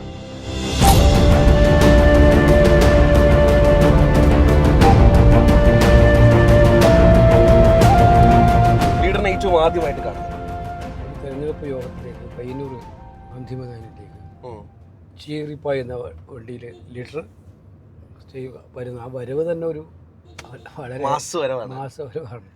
ആ ലീഡർക്ക് അഭിവാദ്യം അർപ്പിച്ചുകൊണ്ട് മുദ്രാവാക്യം വിളിക്കുന്ന മുദ്രാവാക്യം കളിക്കാനുള്ള ഒരാളായിട്ടുള്ള ഒരു വിദ്യാർത്ഥി ഞാനാണ്. അപ്പോൾ എനിക്ക് നന്നായിട്ട് മുദ്രാവാക്യം വിളിക്കാൻ അറിയാം. അന്നൊക്കെ കൊച്ചുനാൾ വിളിക്കുമായിരുന്നു ഞാൻ. അപ്പോൾ അങ്ങനെയാണ് ലീഡറെ പ്രസംഗം ലീഡറെ കാണുന്നത്. പിന്നീട് ലീഡറുമായിട്ടുള്ള ബന്ധം ഉറപ്പിക്കുന്നത് ഞാൻ KSU സ്റ്റേറ്റ് കമ്മിറ്റി ഭാരവാഹികളൊക്കെ ആയിട്ട് തിരുവനന്തപുരത്ത് വന്നപ്പോൾ ആണ്. ഈ എപ്പോഴും ഒരു നേതാവ് നമ്മളെ പേര് വിളിക്കുന്ന പോയിന്റിലാണ് ആ നേതാവും ആ അണിയും അല്ലെങ്കിൽ ആ ചെറിയ ഒരു രാഷ്ട്രീയ പ്രവർത്തകന് തമ്മിലുള്ള ബന്ധം ആരംഭിക്കുന്നതെന്ന് നമ്മൾ പറയാറുണ്ട്. നമുക്ക് അങ്ങനെയുള്ള ഒരുപാട് കഥകൾ നമ്മൾ കേട്ടിട്ടുണ്ട്. ചില കൂട്ടത്തിൽ നിന്ന് ഒരാളെ പേര് ചൊല്ലി വിളിച്ചു എന്നാണ് പലപ്പോഴും ഒരാളുടെ ഒരു മാർക്ക് ചെയ്യുന്നതിനെ കുറിച്ചിട്ടൊക്കെ പറയാം. അങ്ങനത്തെ ഒരു മൊമെന്റ് ഉണ്ടായിട്ടുണ്ടോ? ഒരുപാട് മൊമെന്റുകൾ ഉണ്ടായിട്ടുണ്ട്. ഈ ലീഡറെ സംബന്ധിച്ചിടത്തോളം ലീഡറുടെ ഒരു വല്ലാത്ത വാത്സല്യം എനിക്ക് അനുഭവിച്ചിട്ടുള്ളതാണ്. അങ്ങനെയാണ് ലീഡർ. ഇഷ്ടപ്പെട്ട് കഴിഞ്ഞാൽ ഉള്ള വാത്സല്യം മുഴുവൻ കോരിച്ചൊരിഞ്ഞു തരും. അപ്പോൾ അദ്ദേഹം മുഖ്യമന്ത്രിയായിരുന്ന കാലത്ത് ഞാൻ KSU പ്രസിഡൻ്റായിരുന്നു. ഞാൻ പ്രവർത്തനമായിട്ട് മുന്നോട്ട് പോകുമ്പോൾ എല്ലാവരും മുന്നോട്ട് പോകുമ്പോൾ ഏതാൾക്കൂട്ടത്തിൽ കാണുമ്പോഴും ആ വേണു എന്നുള്ളൊരു വിളിയുണ്ട് പുള്ളിയുടെ. പറ്റുന്ന അപ്പോഴൊക്കെ തന്നെ യാത്രകളിൽ പുള്ളി എന്നെ കൊണ്ടുപോകാറുണ്ടായിരുന്നു. അപ്പോഴൊക്കെ പുള്ളിയുടെ സ്നേഹം മറ്റുള്ളവർക്കും പ്രകടമാവും. അസൂയ തോന്നിപ്പിക്കത്തക്കവണ്ണം മറ്റുള്ളവരിൽ അന്ന് സർവ്വപ്രതാപിയായിട്ട് നിൽക്കുന്ന നേതാവല്ലേ ലീഡർ. ആളുകളൊക്കെ പറയില്ലേ നീ പിന്നെ K കരുണാകരൻ്റെ ആളാണല്ലോ. അങ്ങനെ അപ്പോൾ സർവ്വ പോലീസും സന്നാഹങ്ങളും എല്ലാം നിൽക്കുന്ന സമയത്ത് അപ്പോൾ പുള്ളി അത് ബോധ്യപ്പെടുത്തുമായിരുന്നു. ഇവൻ എൻ്റെ ആളാണെന്നും കൂടെ ബോധ്യപ്പെടുത്തുമായിരുന്നു. അതിൽ പുള്ളി അത്രയും സ്നേഹം തന്ന ഒരാളാണ്. KC അന്ന് ഭയങ്കര യങ് ആയിട്ടുള്ള ഒരാളാണ്. ഇത് ഭയങ്കര ഹൈ അല്ലേ? നമ്മുടെ അടുത്തുള്ള ഒരാൾ കൈഞ്ഞൊടിച്ചാൽ ഈ നാട്ടിൽ എന്ത് നടക്കും? എന്ത് വേണമെങ്കിലും എനിക്ക് അധികാരത്തിലൂടെ ചെയ്യാൻ പറ്റുന്നൊരു കാലമായിരുന്നു. പക്ഷേ അന്ന് ലീഡർ തന്നെ ഒരുപാട് എന്നെ അപ്രീഷിയേറ്റ് ചെയ്യാറുണ്ട് മറ്റുള്ളവർ മുമ്പിൽ വെച്ചിട്ട്. അത്തരം കാര്യങ്ങളിലൊന്നും ഞാൻ ഓവറായിട്ടൊന്നിലും ഇൻവോൾവ് ചെയ്യാറേ ഇല്ല. പക്ഷേ ലീഡർക്ക് എന്നെ ഇഷ്ടമാണ്. എനിക്ക് ലീഡർ എന്ന് പറഞ്ഞാൽ വലിയ സ്നേഹവും ബഹുമാനവുമാണ്, ആദരവാണ്. അപ്പോൾ അത് ആ ഒരു ഇത് മെയിൻറ്റെയിൻ ചെയ്യാൻ എനിക്ക് പറ്റിയെന്നുള്ളതാണ് എൻ്റെ വിജയം. ഇപ്പം സ്ത്രീകളോടുള്ള റെസ്പെക്റ്റിൻ്റെ കാര്യത്തിലാണെങ്കിലും ഒക്കെ തദ്ദേശ കൈപ്പത്തി ചിഹ്നത്തിൽ രേഖപ്പെടുത്തുന്ന കാര്യമാണ് നമ്മൾ പാസ് ചെയ്ത് പോകുന്നത്. ഇതിങ്ങനെ കാണുന്ന സമയത്ത് ആ ഇലക്ഷൻ കാലത്തിലേക്കുള്ള ഒരു നമ്മൾ പെരുന്നാളിന് ചെണ്ടോട്ട് കേൾക്കുന്ന ഒരു പോലത്തെ ഒരു പരിപാടിയല്ലേ? ഒരുപാട് ഓർമ്മകളിലേക്ക് നമ്മൾ മടക്കിക്കൊണ്ട് പോകുന്ന ഒരു അനൗൺസ്മെന്റുകളാണല്ലേ കൈപ്പത്തി ചിഹ്നത്തിന് വോട്ട് ചെയ്ത് വിജയിപ്പിക്കുക എന്നൊക്കെ. ഓരോ വർഷങ്ങളായിട്ട് ഇങ്ങനെ നമ്മളെ നയിക്കുന്ന ഒരു ശബ്ദമാണ് അത് വീണ്ടും കേൾക്കുമ്പോൾ നമുക്ക് ഉണ്ടാകുന്ന ഒരു അനുഭൂതി വേറെയാണ്. ഏതൊരു പൂരപ്രേമിക്കും ചെണ്ടമേളം കേൾക്കുന്ന സമയത്ത് ഉണ്ടാവുന്ന ഒരു അവസ്ഥയാണ് ഒരു രാഷ്ട്രീയക്കാരനെ സംബന്ധിച്ചിടത്തോളം ഒരു അനൗൺസ്മെന്റ് എന്ന് പറയുന്നത് അല്ലേ? യെസ്, നമുക്ക് കഥയിലേക്ക് തിരിച്ചു വരാം. ഇപ്പം K കരുണാകരൻ്റെ കാര്യം നോക്കിക്കഴിഞ്ഞാലും KCയുടെ കാര്യം നോക്കിക്കഴിഞ്ഞാലും ഒക്കെ ഇപ്പം K കരുണാകരൻ്റെ ഭാര്യയെ കുറിച്ചിട്ട് K കരുണാകരൻ ഭയങ്കര റെസ്പെക്റ്റോട് കൂടിയിട്ടാണ് നമ്മൾ സംസാരിച്ച് കേൾക്കുന്നത്. നമ്മൾ ലീഡർ ഏത് സമയത്തും പോയാലും ലീഡറുടെ വീട്ടിൽ നമ്മൾ ഭക്ഷണം കഴിച്ചിട്ടേ പോകാവുള്ള നിർബന്ധ ബുദ്ധിയുള്ള ആളാണ് കല്യാണക്കുട്ടിയമ്മ, ലീഡറുടെ മിസ്സസ്. വെച്ചാൽ വല്ലാത്തൊരു സ്നേഹം തരുക അവർ. ഒരു ഇത്രയും വൈശിഷ്ട്യമാർന്ന സ്വഭാവമാണ്. ആര് പോയാലും ആ സമയത്ത് ഭക്ഷണം കഴിക്കുന്ന സമയം കഴിക്കും. നമുക്കൊക്കെ പ്രത്യേകിച്ചിട്ട് എനിക്കിപ്പോഴും ഓർമ്മയുണ്ട്, അസുഖമായ സമയത്ത് മെഡിക്കൽ കോളേജിൽ കിടക്കുമ്പോൾ മെഡിക്കൽ കോളേജിലേക്ക് ഭക്ഷണം കൊടുത്തു വെച്ചിട്ടുണ്ട്. കരുണാകരനെ കുറിച്ച് പറയുന്ന സമയത്ത് മറ്റാർക്കും ചെയ്യാൻ പറ്റാത്ത ഒരുപാട് കാര്യങ്ങൾ ചെയ്യുന്ന ഒരാളായിട്ട് പലപ്പോഴും K കരുണാകരനെ കുറിച്ച് പറഞ്ഞു കേൾക്കാറുണ്ട്. എതിർപ്പുകൾ ഉണ്ടാവും. എതിർപ്പുകൾ ഒരു ഹരമായി എടുക്കുന്ന നേതാവാണ് ലീഡർ. എതിർപ്പുകൾ വരുമ്പോൾ ഒളിച്ചോടുന്ന സ്വഭാവം ഒരിക്കലും ലീഡർക്കില്ല. ലീഡറിൻ്റെ പല പ്രവർത്തനങ്ങളും ഒരു കാലത്ത് വെല്ലുവിളിച്ചവരുണ്ട്. പക്ഷേ ആ വെല്ലുവിളിയൊന്നും നോക്കാതെ തൻ്റെ തീരുമാനം ശരിയാണെന്നുള്ള ഉറച്ച വിശ്വാസത്തോടെ അത് ശക്തമായിട്ട് നടപ്പിലാക്കാനുള്ള നടപടി, അതിലൊരു വിട്ടുവീഴ്ചയില്ല. അതുപോലെ ഡെവലപ്മെൻറ്റിൻ്റെ ചരിത്രത്തിൽ നമുക്ക് നടക്കില്ല എന്ന് പലരും കണ്ടിരുന്ന പോലെ. നെടുമ്പാശ്ശേരി എയർപോർട്ട് വരുന്ന അന്നത്തെ കാലത്ത് അന്ന് സമരമൊക്കെ ആയിരുന്നു അതിനെതിരായിട്ട്. പക്ഷെ പുള്ളിക്കൊരു ഇച്ഛാശക്തി ഉണ്ട്. അതുപോലെ തന്നെ കരൂർ സ്റ്റേഡിയം, അത് ഒരുപാട് കടമ്പകൾ കടന്നിട്ടാണ്, പക്ഷേ ഇച്ഛാശക്തി ഉണ്ടായിരുന്നു. അങ്ങനെ കാര്യങ്ങൾ നടപ്പിലാക്കണം തീരുമാനിച്ചാൽ ആ തീരുമാനിച്ച കാര്യങ്ങൾ നടപ്പിലാക്കാൻ വേണ്ടിയിട്ടുള്ള എന്ത് വഴികളും തേടാൻ അദ്ദേഹം തയ്യാറാവും. നല്ല സരസൻ കൂടിയായിരുന്നല്ലോ. അതായത് ഇപ്പോൾ മീഡിയയുടെ മുമ്പിൽ എങ്ങനെ തിരിഞ്ഞു നോക്കുമ്പോൾ എന്ത് തോന്നുന്നു എന്ന് പറയുന്ന സമയത്ത് മീഡിയയുടെ മുമ്പിൽ നിന്ന് തിരിഞ്ഞു നിൽക്കാനായിട്ട് അത്രയും ഫണ്ണി ആയിട്ടുള്ള ഒരാളായിരുന്നല്ലോ. അതൊക്കെ അനുഗ്രഹീതമായി കിട്ടിയിട്ടുള്ള കാര്യമാണ് അദ്ദേഹത്തിന്. അത് ടിറ്റ് ഫോർ ടാറ്റ് ഫോർ. ഒരു ചോദ്യം ചോദിച്ചാൽ പത്രക്കാരോട് ചോദിച്ചാൽ അപ്പം പെട്ടെന്ന് മറുപടിയാണ്, ആലോചിച്ച് കുറച്ച് മറുപടിയൊന്നുമല്ല. പക്ഷെ ആ മറുപടിയൊക്കെ യഥാർത്ഥത്തിൽ യഥാർത്ഥത്തിൽ പിന്നെ നർമ്മം വളരെ ഇഷ്ടമാണ്. തമാശ പറയും, ആളുകളെ കളിയാക്കും, അതുപോലെ സ്വയം കളിയാക്കപ്പെടാൻ വിധേയനാവും. പിന്നെ സ്ഥലപ്പേരുകളൊക്കെ പുള്ളി ഇപ്പം എന്നോട് പറയാം, എനിക്ക് കരുനാഗപ്പള്ളി ഇപ്പം എന്നോട് ആ യാത്ര ചെയ്ത് ഞങ്ങൾ അവിടെ വേണു ബ്ലാക്ക് സ്നേക്ക് ചർച്ച് കണ്ടോ, നമ്മൾ ഒരിക്കലും പ്രതീക്ഷിക്കാത്ത ഞാനിപ്പോ നോക്കുമ്പോ ബ്ലാക്ക് സ്നേക്ക് ചർച്ച്, അപ്പോൾ കരുനാഗപ്പള്ളി. അപ്പോൾ അതുപോലെ ഉള്ള ഒരുപാട് സ്ഥലപ്പേരുകളൊക്കെ പുള്ളി അങ്ങനെ പറഞ്ഞു തരും. നമ്മളെ തന്നെ കളിയാക്കും. ഞാൻ ചില സമയത്ത് വൈകി എത്തും. പറഞ്ഞ സമയത്ത് ഇപ്പം എവിടെയെങ്കിലും ഒരു മീറ്റിങ്ങിനൊക്കെ പോകുന്ന സമയത്താണ് വൈകി എത്തുമോ, അപ്പോൾ പുള്ളി എഴുന്നേക്കും കൈകൂപ്പുന്നു, ഓ എത്തിയല്ലോ. നമ്മൾ തന്നെ ചെറുതാവും അങ്ങോട്ട്, പുള്ളി. പക്ഷേ ഇതൊക്കെ ലീഡർ നമ്മൾ ഓർമ്മിപ്പിക്കുകയാണ് വൈകി വരാൻ പാടില്ല എന്നുള്ളത്. എന്തായാലും നമുക്ക് ഒരുപാട് കാര്യങ്ങൾ ഇനിയും ചോദിക്കാനുണ്ട്. പക്ഷെ അതിന് മുൻപ് നമുക്ക് ഇനി നേരെ DCC ഓഫീസിലേക്ക് പോകേണ്ടതുണ്ട്. അവിടെ ഒരു വലിയ പത്രസമ്മേളനം നടക്കാനായിട്ട് പോവാണ്. എന്തൊക്കെയാണ് പത്രസമ്മേളനത്തിന്റെ കാര്യങ്ങൾ എന്തൊക്കെയാണ്? സ്വാഭാവികമായിട്ടുള്ള പൊളിറ്റിക്കൽ ഇഷ്യൂസ് ഡിസ്കസ് ചെയ്യുന്ന ഒരു പ്രസ് കോൺഫറൻസ് ആയിരിക്കും. ഓക്കെ, എന്തായാലും ഒരുപാട് മാധ്യമങ്ങൾ അവിടെ കാത്തിരിക്കുകയാണ്. അപ്പോൾ ആ മീഡിയയുടെ മുമ്പിലേക്ക് നമ്മൾ നേരെ ഇറങ്ങി ചെല്ലാൻ പോവാണ്. അതിനുശേഷം നമുക്ക് സംസാരം തുടരാം.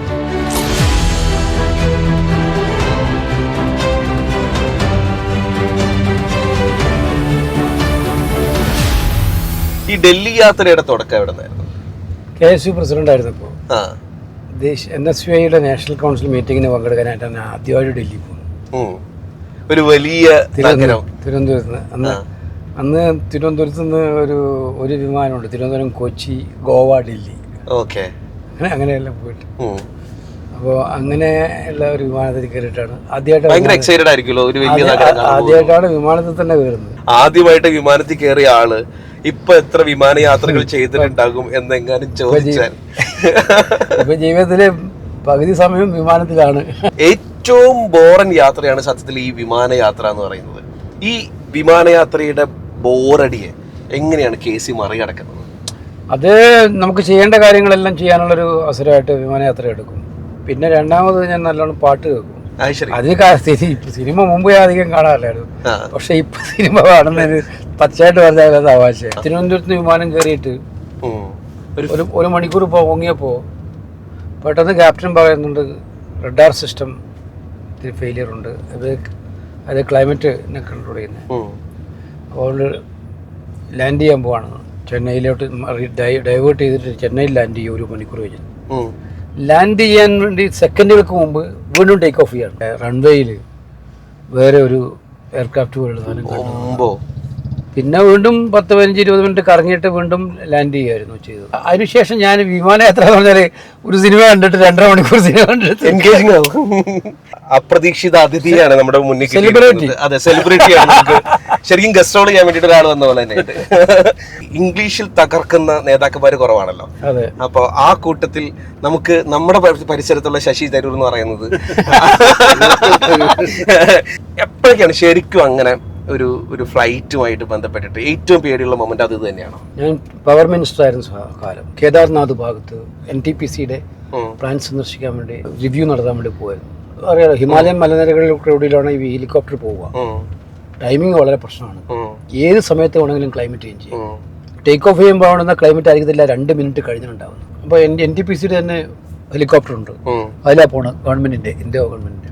അതിൽ പോയി അവിടെ ഇറങ്ങി അവിടുത്തെ മീറ്റിംഗ് കഴിഞ്ഞ് 2 മണിക്ക് തിരിച്ചു പോകണം എന്നോട് ക്യാപ്റ്റൻ പറയുന്നത്. 2 മണിയിൽ നിന്ന് 5 മിനിറ്റ് വൈകരുത്, നമുക്ക് ക്ലൈമറ്റ് മാറുന്ന സമയമാണത്. പ്ലാന്റിലൊക്കെ വിസിറ്റ് ചെയ്തപ്പോൾ അവിടെ മഴയൊക്കെ ഉണ്ടായിരുന്ന, എൻ്റെ ചെളിയൊക്കെ ഉണ്ടായിരുന്നു, മുണ്ട് ഇതൊക്കെ മാറി. അപ്പം എനിക്കൊന്ന് മുണ്ട് ഷർട്ട് മാറണം എന്ന് പറഞ്ഞു. ഞാൻ ഒരു 5 മിനിറ്റിൽ എടുത്തു.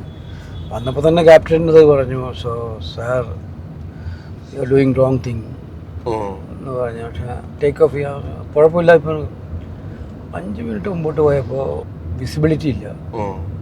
അത് എവിടെയാണ് സാധാരണ പ്ലെയിൻ ലാൻഡിൽ ഹെലികോപ്റ്ററാണ് ക്യാപ്റ്റനൊക്കെ കൺട്രോൾ ചെയ്യുന്നത്. ഇത് 2 ഭാഗത്തും മലയല്ലേ, മല ഇടിച്ചു പോയാൽ പിന്നെ അത് പ്രാർത്ഥിച്ചു, ഒറ്റ പ്രാർത്ഥന.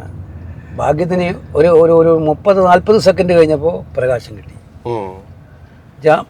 ഇല്ലാതെ പ്ലെയിനിൽ. അങ്ങനെ ഒരുപാട് അനുഭവങ്ങൾ ഉണ്ടായിട്ടുണ്ട്. നമ്മള് വ്യോമയാന സഹമന്ത്രി കൂടിയായിരുന്നു. പക്ഷെ ഈ ഫ്ലൈറ്റിന് അറിയില്ല നമ്മൾ വ്യോമയാന സഹമന്ത്രി ആയിരുന്നു. ഇപ്പോൾ ഞാൻ ആരംഭിച്ചിരിക്കുന്നത് സിനിമ കാണുക എന്നുള്ളതാണ്. സന്ദേശം പോലെയുള്ള സിനിമകളൊക്കെ ഇപ്പോഴും ഇരുന്ന് കാണാറുണ്ടോ, അല്ലെങ്കിൽ പൊളിറ്റിക്കൽ ആയിട്ടുള്ള സിനിമകളൊക്കെ ഇരുന്ന് കാണാറുണ്ടോ? ഇഷ്ടം പോലെ. പിന്നെ നമ്മൾ ഈ വർത്തമാനകാലത്ത് മമ്മൂട്ടി മോഹൻലാലിന്റെ സിനിമകളും എനിക്കിഷ്ടമാണ്. ഇവരുമായിട്ടുള്ള ഒരു ആത്മബന്ധം എങ്ങനെയാണ്? ഇപ്പൊ ഒരുപാട് പ്രോഗ്രാംസിലൊക്കെ ഒരുമിച്ച് നിങ്ങൾ സ്പെൻഡ് ചെയ്യുന്നുണ്ടല്ലോ. ഇപ്പൊ മമ്മൂക്കിയായിട്ടാണെങ്കിലും ലാലേട്ടനായിട്ടാണെങ്കിലും ഉള്ള ഒരു ആത്മബന്ധം എങ്ങനെയൊക്കെ? എന്നോട് കൂടുതൽ ചാറ്റ് ചെയ്യാറുള്ളത് മമ്മൂട്ടിയാണ്, കൂടുതൽ ഇടപെടാറുള്ളത് മമ്മൂട്ടിയാണ്. ഞങ്ങൾ തമ്മിൽ ഇടപെടാറുള്ളത്. മോഹൻലാലിനെ കണ്ടാലും അല്ലെ മോഹൻലാലിനോട് എടുത്ത് സംസാരിക്കുന്ന കാര്യത്തിലും വളരെ സൗഹൃദമാണ്. ഇപ്പൊ കർണാടകയിലാണെങ്കിൽ പോലും 2 പ്രബലരായിട്ടുള്ള വ്യക്തിത്വങ്ങൾ, 2 പേരും അങ്ങേയറ്റം പ്രബലരായിട്ടുള്ള 2 വ്യക്തിത്വങ്ങൾ, അവരെ ഏറ്റവും തെരഞ്ഞെടുപ്പിന് ശേഷം ഉള്ള കാര്യത്തിലാണെങ്കിലും ഇപ്പൊ കഴിഞ്ഞ ദിവസങ്ങളിലാണെങ്കിലും ഒക്കെ അനുനയിപ്പിക്കാനായിട്ട് KCയുടെ ഭാഗത്തുനിന്ന് കൃത്യമായിട്ടുള്ള ശ്രമം നടക്കുന്നുണ്ടല്ലോ. എങ്ങനെയാണ് ഇതിന്റെ? അല്ല, അതിനകത്ത് നമ്മൾ ഒറ്റ കാര്യം ചെയ്താൽ മതി. അതിനകത്ത് മാന്ത്രിക വിദ്യ ഒന്നും വേണ്ട. നമ്മൾ ന്യൂട്രൽ ആയിരിക്കണം. നമ്മളെ നയിക്കുന്നത് എപ്പോഴും പാർട്ടി ഇൻട്രസ്റ്റ് ആയിരിക്കണം. ഈ 2 കാര്യങ്ങൾ നമ്മൾ നിഷ്കർഷിച്ചാൽ നമുക്ക് തീരുമാനമെടുക്കാൻ പ്രയാസം ഉണ്ടാവില്ല. അപ്പം നമ്മൾ ന്യൂട്രൽ എല്ലാം തോന്നുന്ന ആൾ തന്നെ നമ്മൾ എന്ത് ശരിയായ തീരുമാനം എടുത്താലും അവർ ചോദ്യം ചെയ്യും. എനിക്ക് ഞാൻ കർണാടകത്തിന് ചുമതലയുള്ള ജനറൽ സെക്രട്ടറി ആയിരുന്നു. അപ്പോൾ കർണാടകത്തിലെ ഏത് നേതാവ് ചോദിച്ചാലും അദ്ദേഹം ഇന്നയാളുടെ പക്ഷത്താണെന്ന് ആരും പറയില്ല. അപ്പോൾ നമ്മൾ തീരുമാനം ബയസ്ഡ് ആണെന്നും പറയില്ല. അപ്പോൾ നമ്മൾ എടുക്കുന്ന തീരുമാനത്തിനും അതിനകത്ത് കൃത്യമായിട്ടുള്ള ഒരു പാർട്ടി സ്പിരിറ്റ് ഉണ്ടാകും. പാർട്ടിക്ക് ഏതാണ് ഗുണം എടുക്കുന്നുണ്ട്. അവർ 2 പേരും പാർട്ടിക്കാരാണ് ബേസിക്കലായിട്ട്. 2 പേരും 2 രീതിയിൽ പാർട്ടിക്ക് ഏറ്റവും വേണ്ടപ്പെട്ടവരാണ്. പ്രതിപക്ഷങ്ങളെ എങ്ങനെ തകർക്കാനുള്ള ചർച്ച നടത്താൻ പറ്റുന്നതാണ് ചില മുഖ്യധാരാ മാധ്യമങ്ങൾ ദേശീയ തലത്തിൽ നോക്കുന്നത്. അപ്പോൾ അതിൻ്റെ ഭാഗമായിട്ട് ഇത് വല്ലാത്ത വഷളാക്കുന്ന സന്ദേശം കൊണ്ടപ്പോഴാണ് നമ്മൾ വിളിച്ചു പറഞ്ഞത്, നിങ്ങൾ തന്നെ തുടങ്ങി വെച്ചതാണ്, ഇത് നിങ്ങൾ തീർക്കണം. അവർ തന്നെ ഭക്ഷണം കഴിക്കാൻ രാവിലെ വിളിച്ചു, പ്രശ്നമായി സംസാരിച്ചു. നമ്മളും ഇനിയിപ്പോൾ ഭക്ഷണം കഴിക്കാനായിട്ട് പോവാണ്. നമുക്ക് ഭക്ഷണം കഴിച്ചതിന് ശേഷം ബാക്കി കാര്യങ്ങൾ. ഓക്കെ.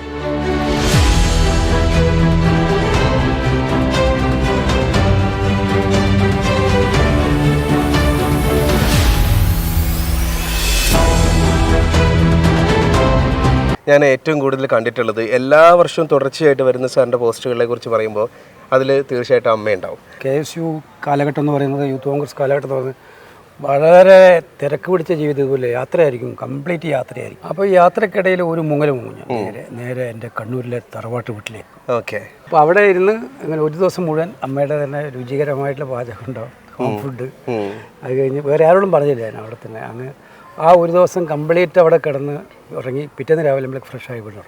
അമ്മയെന്ന് പറയുന്നത് പകരം വെക്കാനില്ലാത്ത ഒരു വ്യക്തിത്വമാണ്. അതായത് അച്ഛൻ എഞ്ചിനീയർ ആക്കണം എന്ന് പറഞ്ഞപ്പോഴും കുറച്ചൊക്കെ നമ്മുടെ സപ്പോർട്ട് ചെയ്യാനുണ്ടായിരുന്ന ഒരാളെന്ന് എല്ലാ കാലത്തും മെൻ്റൽ സപ്പോർട്ടായിട്ട് അമ്മ ഉണ്ടായിരുന്നു, എന്നും ഉണ്ടായിരുന്നു. എൻ്റെ പ്രാർത്ഥനയായിട്ട് നമ്മുടെ ഓരോ പ്രയാസങ്ങളിൽ അമ്മയുടെ സാന്നിധ്യം ഞാൻ തിരിച്ചറിഞ്ഞിട്ടുണ്ട്. തീരെ ചെറുപ്പത്തിലൊക്കെ വിദ്യാർത്ഥി രാഷ്ട്രീയത്തിലേക്ക് ഇറങ്ങുന്ന സമയത്ത് ഒരു ചുവന്ന മണ്ണാണ്. അപ്പോൾ അത്തരത്തിലൊരു ഭയങ്കര പ്രശ്നമുള്ള ഒരു സാഹചര്യത്തിൽ നിൽക്കുന്നതുകൊണ്ട് വിദ്യാർത്ഥി രാഷ്ട്രീയത്തിലേക്ക് ഇറങ്ങുമ്പോൾ ഒരു അമ്മയുടെ മനസ്സ് ഭയങ്കര പ്രശ്നമായിരിക്കും. അതപ്പോൾ ഞാൻ പറഞ്ഞല്ലോ, അടിയുണ്ടായി. കോളേജിൽ പഠിക്കുമ്പോഴും ഇതുണ്ടായി. അപ്പോൾ ആ ദിവസം കൂടെ അമ്മ ഉറങ്ങില്ല. തിരുവനന്തപുരത്ത് താമസമായി, പിന്നെ KSU, യൂത്ത് കോൺഗ്രസ്, MLA, മന്ത്രി, ഇങ്ങനെയൊക്കെ നിൽക്കുമ്പോഴും എല്ലാ ദിവസവും എനിക്കൊരു ആശ്വാസം കിട്ടുന്ന അമ്മയുടെ 2 വാക്കുകൾ കേൾക്കുമ്പോഴാണ്. എനിക്ക് തോന്നുന്നു അമ്മയ്ക്ക് കൊടുക്കാറുള്ള ഏറ്റവും വലിയ വാക്കും ഈ എപ്പോഴെങ്കിലും ഏതെങ്കിലും ഒരു രാത്രി ഞാൻ വരാം എന്നുള്ളത് തന്നെയായിരുന്നു അല്ലേ? അല്ല, അങ്ങനെയല്ല, ഞാൻ കൊടുക്കുന്ന വാക്കല്ല. അമ്മ എല്ലാ ദിവസവും രാത്രി കാത്തിരിക്കുമല്ലോ മിക്കവാറും. കാരണം ഞാൻ ഏത് ദിവസം പറഞ്ഞിട്ടല്ലല്ലോ പോകുന്നത്. അപ്പോൾ എനിക്കൊരു ഭക്ഷണം അവിടെ രാത്രി എല്ലായ്പ്പോഴും അമ്മ ഉണ്ടാക്കി വെച്ചിട്ടുണ്ടാവും. അപ്പോൾ ഒരു രാത്രി ഞാനെത്തും, പിറ്റേ ദിവസം മുഴുവൻ അമ്മയുടെ കൂടെ ആയിരിക്കും, അങ്ങനെ പോകും. അങ്ങനെ അതൊരു വല്ലാത്തൊരു ബോണ്ടിങ് ആണ് എനിക്ക് എൻ്റെ ലൈഫിൽ. വെള്ളപ്പൊക്കത്തിൻ്റെ സമയത്താണെങ്കിലും ഒക്കെ അമ്മയുടെ അടുത്തേക്ക് വരാൻ പറ്റാണ്ടിരിക്കേണ്ട സിറ്റുവേഷൻ ഉണ്ടായി കഴിഞ്ഞപ്പോൾ ഉള്ളൊരു കുറിപ്പ് എനിക്ക് ഓർമ്മയുണ്ട്. ജീവിതത്തിൽ നമ്മുടെ ഒരു വലിയ നഷ്ടങ്ങൾ എന്നൊക്കെ പറയാറുള്ളത് പോലെ എപ്പോഴും ഫീൽ ചെയ്യുന്ന, എപ്പോഴും എല്ലാ ദിവസവും ഫീൽ ചെയ്യുന്ന ഒരു നഷ്ടമായിട്ടാണ് അമ്മയുടെ വേർപാട്. ഡെലീഷ്യസ് ആയിട്ടുള്ള ഫുഡെന്ന് പറയുന്നത് നമ്മൾ ജനിച്ചു വളർന്ന ചുറ്റുപാടും അവിടെ ഉണ്ടാക്കിയിട്ടുള്ള ഭക്ഷണങ്ങളും കഴിക്കുന്ന ആ ഒരു ടേസ്റ്റാണ് നമുക്ക് എല്ലാ കാലത്തും ജീവിതത്തിൽ മുഴുവൻ ഉണ്ടാവാൻ പോകുന്നത്. ഒന്ന് ബ്രേക്ക് എടുക്കണം തോന്നുമ്പോൾ എന്താ ചെയ്യാറ്? അങ്ങനെയുള്ളൊരു ഘട്ടങ്ങളിൽ ഏറ്റവും ടെൻഷനായി കിട്ടുന്നത് നേരെ ആലപ്പുഴയിലേക്ക് വണ്ടി കയറുകയാണ്. എന്തെല്ലാം പ്രയാസം ഉണ്ടെങ്കിലും ആലപ്പുഴയിൽ ഇറങ്ങി നമ്മൾ ആ ടൗണിലിറങ്ങി അല്ലെങ്കിൽ ആ തീരദേശത്തൂടെ ഒന്ന് പോയി അവിടുത്തെ ആളുകളെ തോളിൽ കൈവച്ച് സംസാരിച്ച് മുന്നോട്ട് പോകുമ്പോൾ അവർ കാണിക്കുന്ന സ്നേഹവും ഇൻറ്ററാക്റ്റീവ് ഒക്കെ റിലാക്സ് ചെയ്യും, കംപ്ലീറ്റ് റിലാക്സ് ചെയ്യും. പുതിയൊരു മൂഡിലേക്ക് ഞാൻ പെട്ടെന്ന്. പിന്നെ ശരിക്കും ആലപ്പുഴ എന്ന് പറയുന്നത് നമ്മുടെ കേരളത്തിന്റെ ഒരു ടൂറിസം ഭൂപടത്തിന് ലോകത്തിൽ അടയാളപ്പെടുത്തുന്ന ഏറ്റവും ആദ്യത്തെ സ്ഥലമായിട്ട് ആലപ്പുഴ മാറിക്കഴിഞ്ഞു. അനന്ത സാധ്യതകളുള്ള പ്രദേശം എന്ന് പറയാം നമുക്ക്. ഇനിയും അൺടാപ്പ് ചെയ്യപ്പെട്ട ഒരു പ്രദേശമാണ്. ഒരുപാട് കാര്യങ്ങൾ ഇനിയും ടാപ്പ് ചെയ്യാനുണ്ട് ഇവിടെ. നമുക്ക് അതിമനോഹരമായിട്ടുള്ള കായൽ, അതിമനോഹരമായിട്ടുള്ള കടൽ തീരം, കണക്റ്റിംഗ് കനാൽസ്, കുറേ കൂടി നമ്മൾ അടിസ്ഥാന സൗകര്യങ്ങൾ കൂടി വികസിപ്പിച്ചെടുത്തു കഴിഞ്ഞാൽ ടൂറിസം കൊണ്ട് മാത്രം ആലപ്പുഴയെ ലോകത്തിന് ഏറ്റവും ഉന്നതിയിലെത്തിക്കുന്നു. എനിക്ക് തോന്നുന്നു ഒരു പക്ഷേ കേസിക്ക് ഏറ്റവും നല്ല മണ്ഡലങ്ങളൊന്നും ആലപ്പുഴ തന്നെയാണെന്ന് തോന്നാറുണ്ട്. കാരണം ഏറ്റവും കൂടുതൽ പാലങ്ങളുള്ള ഒരു മണ്ഡലമാണ് നമ്മുടെ ഈ ആലപ്പുഴ എന്ന് പറയുന്നത്. ഈ രണ്ട് മനസ്സുകളെ തമ്മിൽ ബന്ധിപ്പിക്കുന്ന പാലമായിട്ട് പലപ്പോഴും നേതാക്കന്മാരുടെ ഇടയിൽ നിൽക്കുന്ന ഒരാൾ കൂടിയാണ് KC എന്ന് പറയുന്നത്. അപ്പോൾ ആ തരത്തിൽ നോക്കിക്കഴിഞ്ഞാലും ഈ പാലങ്ങളുള്ള ആലപ്പുഴ തന്നെയല്ലേ KCക്ക് ഏറ്റവും ബെസ്റ്റ്? ഞാൻ പറഞ്ഞില്ലേ, എൻ്റെ ഒരു വിധിനിയോഗ യോഗമാണ് ഞാൻ ആലപ്പുഴയിൽ വന്ന്. കണ്ണൂരിൽ ജനിച്ച് ഞാൻ തന്നെയാണ് ആലപ്പുഴയിൽ വന്ന്. അദ്ദേഹം തൃശ്ശൂരിലാണെങ്കിൽ നമ്മൾ ആലപ്പുഴ എന്നുള്ളത് മാത്രം. ആലപ്പുഴയിൽ വന്ന് MLA ആവുക, MP ആവുക, മന്ത്രിയാവുക, എല്ലാ അവസരങ്ങളും. അപ്പോൾ ഞാൻ പറയാറുണ്ട് എപ്പോഴും, എനിക്കൊരു പാർലമെൻ്ററി ലൈഫിൻ്റെ എൻ്റെ എല്ലാം തന്നത് ആലപ്പുഴയിലെ ജനങ്ങളാണ്. അത് അവർ തന്നിരിക്കുന്ന സ്നേഹം വളരെ വലുതാണ്. അപ്പോൾ ഈ പറയുന്ന പോലെ എല്ലാത്തിനെയും സ്വീകരിക്കാനുള്ള മനസ്സും അവർക്കുണ്ട്. അപ്പോൾ അത് ഞാൻ പറയില്ലേ, അതൊരു ഒരു പ്രത്യേകമായിട്ടുള്ള വൈബുള്ള സ്ഥലമാണ്. നമുക്ക് എന്ത് തരത്തിലുള്ള ബഹളം വന്നാലും ശരി, തിത്തിത്താര തിത്തിത്തൈ, അതിൽ കൂടുതലുള്ള പരിപാടികളൊന്നുമില്ല. വള്ളംകളിയുടെ കാര്യം പറയുകയാണെങ്കിൽ അവിടുത്തെ പവലിയൻ വലുതാക്കുന്നതിലൊക്കെ ഒരു സമയത്ത് ഒരു പ്രധാനപ്പെട്ട പങ്ക് വഹിച്ചു. അല്ല, വള്ളംകളി ഞാൻ എൻ്റെ അവിടെ MLA ആയ കാലം തൊട്ട് വള്ളംകളിയുമായി ബന്ധപ്പെട്ട എല്ലാ കാര്യങ്ങളിലും എൻ്റെ ഒരു പരിശ്രമങ്ങളും ഇടപെടലുകളും ഉണ്ടായിട്ടുണ്ട്. എല്ലാവരുടെയും സഹായത്തോടു കൂടി തന്നെയാണ് മുന്നോട്ട് പോകുന്നത്. എങ്കിലും നമ്മുടേതായിട്ടുള്ള നല്ല ഇടപെടലുകൾ അവിടെ ഉണ്ടായിട്ടുണ്ട്. അത് ഇനിയും മുന്നോട്ട് പോകാനുണ്ട് ഒരുപാട്. അന്താരാഷ്ട്ര നിലവാരത്തിലേക്ക് കുറേ കൂടി മുന്നോട്ട് പോകണമെന്നാണ് നമ്മൾ ആഗ്രഹിക്കുന്നത്. അത് അതിൻ്റെ പിന്നിലെ മനുഷ്യാധ്വാനം ഉയർത്തി കാണിക്കുന്നുണ്ട്. വള്ളം കളിയെ നമ്മൾ കാണാറുള്ളൂ. അതിൻ്റെ ഒരു ആകർഷകമായ മുഖമാണ് ഈ വള്ളം തുഴഞ്ഞു പോകുന്ന വിഷ്വൽസ് നമ്മുടെ മുന്നിലുള്ളത്. പക്ഷേ ഇതിന് മാസങ്ങളോളം നീണ്ടു നിൽക്കുന്ന പരിശീലനത്തോടെ ആ തുഴച്ചിൽക്കാരെടുക്കുന്ന ഒരു സ്ട്രെയിൻ ഉണ്ടല്ലോ. ടൂറിസം മന്ത്രിയായിരുന്ന സമയത്ത് ആലപ്പുഴയ്ക്ക് വേണ്ടിയിട്ടുള്ള ഒരു പ്രത്യേക സംഭവങ്ങൾ എന്തൊക്കെയായിരുന്നു? ഞാൻ ആകെ 18 മാസക്കാലമാണ് കേരളത്തിൽ മന്ത്രിയാകാൻ എനിക്ക് പറ്റിയത്. നിങ്ങൾക്ക് അന്വേഷിച്ചറിയാം, അന്ന് കേരളത്തിൽ കാസർഗോഡ് മുതൽ തിരുവനന്തപുരം വരെ നല്ല ലാൻഡ്മാർക്ക് പ്രോജക്റ്റുകൾ നമുക്ക് നടപ്പിലാക്കാൻ കഴിഞ്ഞിട്ടുണ്ട്. ഇന്ന് കാണുന്ന പോലെ ഇപ്പം മലപ്പുറത്ത് പോയ കോട്ടക്കുന്ന് എന്ന് പറയുന്ന മനോഹരമായിട്ടുള്ള ഒരു നമ്മൾ ഡെവലപ്പ് ചെയ്തത്. പയ്യന്നൂർ ഗാന്ധി മൈതാനം എന്ന് പറയുന്ന സ്ഥലത്ത് ഗാന്ധി സ്ക്വയർ ആയിട്ടുള്ള ഒരു കണ്ണൂരിലെ കണ്ണൂർ ടൗൺ സ്ക്വയർ. ഇങ്ങനെ ഓരോ ടൗണിലും കേരളത്തിൻ്റെ 14 ജില്ലകളിലും ഒരു ലാൻഡ്മാർക്ക് സംരംഭം നമ്മൾ തുടങ്ങിയിട്ടുണ്ട്. ബീച്ച് മുഴപ്പിലങ്ങാടാണ്, നിങ്ങളെ മനസ്സിൽ പോയിട്ടുണ്ടോ എനിക്കല്ല, drive-in beach, one of the best drive-in beach. അപ്പോൾ ഈ സാധ്യതകളെല്ലാം ആ 18 മാസക്കാലം കൊണ്ട് തുടങ്ങി പൂർത്തീകരിച്ച് പദ്ധതികൾ റെക്കോർഡിട്ടൊരു കാലം. ആലപ്പുഴയ്ക്ക് വേണ്ടിയിട്ട് നിങ്ങൾക്കറിയാം, ആ ഒരു കാലത്ത് ആ കനാൽ ബ്യൂട്ടിഫിക്കേഷൻ എന്ന് പറയുന്ന പ്രോജക്റ്റ് നമ്മൾ ആ ഒരു 4-5 മാസക്കാലം ആലപ്പുഴ കണ്ടാൽ നമുക്ക് മനസ്സിലാവില്ല ഇത് വെനീസ് ആണോ തോന്നിപ്പോവും. ആ പഴയ വിഷ്വൽസ് എടുത്ത് നോക്കിയാൽ അറിയാം. പിന്നീട് വീണ്ടും പോളകളൊക്കെ വന്ന് നിറഞ്ഞ് അത് മോശമായി. അപ്പോൾ ആലപ്പുഴയുടെ കായൽ തീരങ്ങളെയും കടൽ തീരങ്ങളെയും ഭംഗിയാക്കുന്നതിനും ഹൗസ് ബോട്ട് ടെർമിനൽ പോലെയുള്ള സ്ഥാപനം ചെയ്യുന്നതിനും ഒക്കെ തന്നെ ആ കാലഘട്ടത്തിൽ വളരെ വളരെ നല്ല സംഭാവനകൾ നൽകാൻ പറ്റിയിട്ടുണ്ട്. നല്ലൊരു ബജറ്റ്, സ്റ്റേറ്റ് ബജറ്റിൻ്റെ നല്ലൊരു എമൗണ്ട് കേന്ദ്ര ഗവൺമെൻറ് സഹായവും നമുക്ക് അതിന് കിട്ടിയിട്ടുണ്ട് ആ കാലത്ത്. ഇപ്പോൾ മിനിസ്റ്ററായിരുന്ന മറ്റൊരു വകുപ്പ് എന്ന് പറയുന്നത് ദേവസ്വമാണ്. ദേവസ്വവുമായിട്ട് ബന്ധപ്പെട്ടുള്ള വാർത്തകളാണ് ഇപ്പോൾ നിരന്തരമായിട്ട് നമ്മൾ കേട്ടുകൊണ്ടിരിക്കുന്നത് മുഴുവനും.